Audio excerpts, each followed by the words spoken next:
பரம்பரை பொக்கிஷம் நண்பர்கள் அனைவருக்கும் இனிய வணக்கம். நாம் வாழ்க்கையில் நிறைய நேரம் சொல்லுவோம், பணம் இருந்தால் எதை வேணால் சாதிச்சிடலாம், உடல்நிலை சரியில்லைன்னா கூட எனக்கு பரவாயில்ல, பணம் இருந்தால் நல்ல மருத்துவம் பார்க்கலாம், பணம் இருந்தால் எந்த பிரச்சனையும் இல்லை, நிம்மதியாக இருக்கலாம் அப்படின்னு நம்ம நினைப்போம். ஆனால் பணம் வந்த பிறகு தான் தெரியும் பாருங்களேன், அப்பயே நான் நிம்மதியாக இருந்தேன், இப்போ அளவுக்கு மீறி பணம் வரும்பொழுது இருக்கிற நிம்மதியும் போயிருச்சு அப்படின்னு சொல்லுவாங்க. அப்போ பணம் இல்லாதப்ப நான் கொஞ்சமாவது ஆரோக்கியமாக இருந்தேன், இப்போது ஆரோக்கியத்திலும் குறைபாடு அப்படின்னு நினைப்போம்.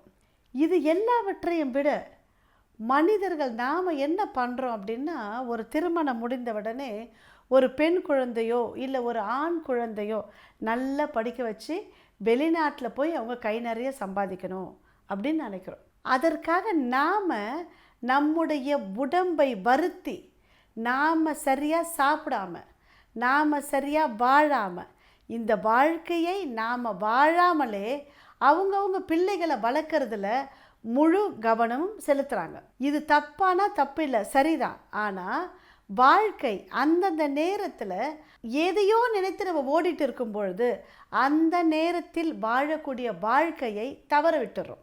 இது ஒரு விதம். இன்னொன்று, ரொம்ப கஷ்டப்பட்டு பிள்ளைகளை படிக்க வச்சு அவங்கள ரொம்ப ஸ்ரத்தையோடு படித்து பெரிய ஆளாயிருவாங்க. பெரிய ஆளானோடனே நம்மளுக்கு ரொம்ப பெருமையாக இருக்கும், என்னுடைய பொண்ணு வெளிநாட்டில் கை நிறைய சம்பாதிக்கிறா, தனியாக வாழ்ந்து காமிக்கிறா அப்படின்னு சொல்லி இவங்களுக்கு ரொம்ப பெருமையாக இருக்கும். அதுவும் இப்போ இருக்கிற காலகட்டத்தில் எல்லோருக்குமே ஒரு குழந்தை, ஆணோ பெண்ணோ ஒரு குழந்தை, எங்கேயோ சிலர் தான் 2-3 குழந்தை இருக்காங்க. அப்போ இந்த ஒரு குழந்தையோ 2 குழந்தையோ வச்சுருக்கிறவங்க வெளிநாட்டில் செட்டில் ஆகிட்டாங்க அவங்க பிள்ளைங்க அப்படின்னா அவர்கள் மகிழ்ச்சிக்கு அளவே இல்லாமல் இருக்கும். சில காலம் மட்டும்தான் அது இல்லையா. அவர்கள் அங்கேயே ஒரு திருமணம் செய்து கொண்டு வாழ்க்கையை அங்கேயே தொடர்கிறார்கள் முக்கால்வாசி பேர். அப்போ இங்கே இருக்கிற அம்மா அப்பா மிகவும் தனிமையில் ஆயிடுறாங்க. இப்போ கூட நம்ம பார்த்தோம் இல்லையா, எவ்வளவுதான் கை நிறைய பணம், ஆனால் தனிமையின் காரணமாக மாடியிலேருந்து குதித்து அவர் உயிரை விட்டுட்டார். பணம் இருக்குது, ஆரோக்கியம் இருக்குது, சொசைட்டியில் நம்மளுக்கு ஒரு கௌரவம் இருக்குது, குழந்தைங்க கை நிறைய வெளிநாட்டில் சம்பாதிக்கிறாங்க, எல்லாம் இருக்குது.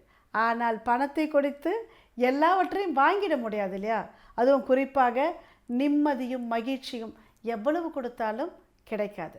அப்போ நாம் இந்த வயதான காலத்தில் தனிமையில் இருக்கிறவங்க ஒரு தனிமையான ஒரு சூழ்நிலை, வெறுமை, என்னதான் பண்ணுறது? காலையில் எழுந்து அதே பூஜை, அதே புனஸ்காரம், அதே சமையல், திரும்ப தூங்கணும், திரும்ப சாப்பிட்ணும், திரும்ப பொழுது விடியும், வாக்கிங் போகணும், சுகர் டேப்லெட் போடணும் இல்லையா.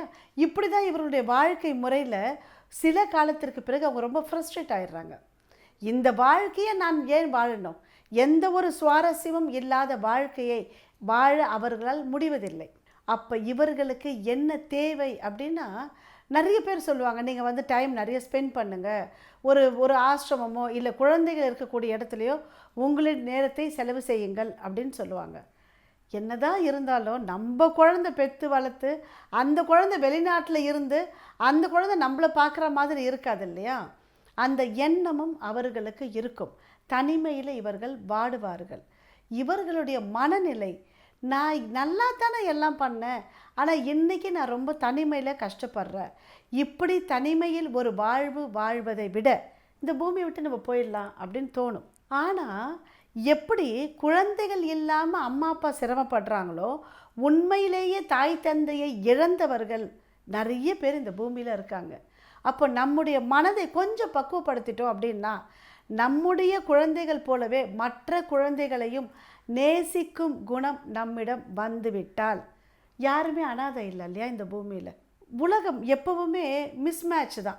ஒருத்தர்கிட்ட அதிகமாக இருக்கிறது ஒருத்தர்கிட்ட குறைவாக இருக்கும். ஒருத்தருக்கு அம்மா இருப்பாங்க, இன்னொருத்தருக்கு அப்பா இருப்பாங்க. ஒருத்தருக்கு குழந்தைங்க இருக்கும், ஒருத்தருக்கு குழந்தைங்க இருக்காது. அம்மா அப்பா இல்லாமல் வளரக்கூடிய குழந்தைகள் நிறைய இருக்காங்க நம்ம நாட்டில். அவர்களையும் தன்னுடைய குழந்தைகள் போல் நம்ம வீட்டில் கொண்டு வந்து வளர்க்கணும்னு இல்லைங்க.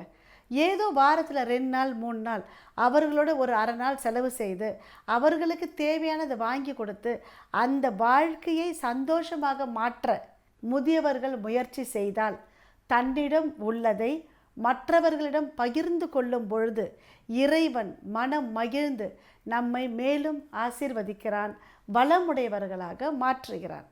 முயற்சி செய்து பாருங்கள். இதற்கு மலர் மருத்துவத்தில் ஒரு மலர் தேவதை இருக்காங்க. மற்றவர்களையும் தன்னை போல் நினைக்கக்கூடிய ஒரு குணம். எனக்கு எப்படி வலிக்குமோ அதே மாதிரி தானே மற்றவர்களுக்கும் வலிக்கும் அப்படின்ற ஒரு எண்ணம் நம்மிடம் வருவதற்கு வில்லோ அப்படின்ற ஒரு மலர் தேவதை உங்களுக்கு மிகப்பெரிய அளவில் உதவுவார்கள். மலர் மருந்தை எடுக்கணும்னு கூட அவசியம் இல்லைங்க.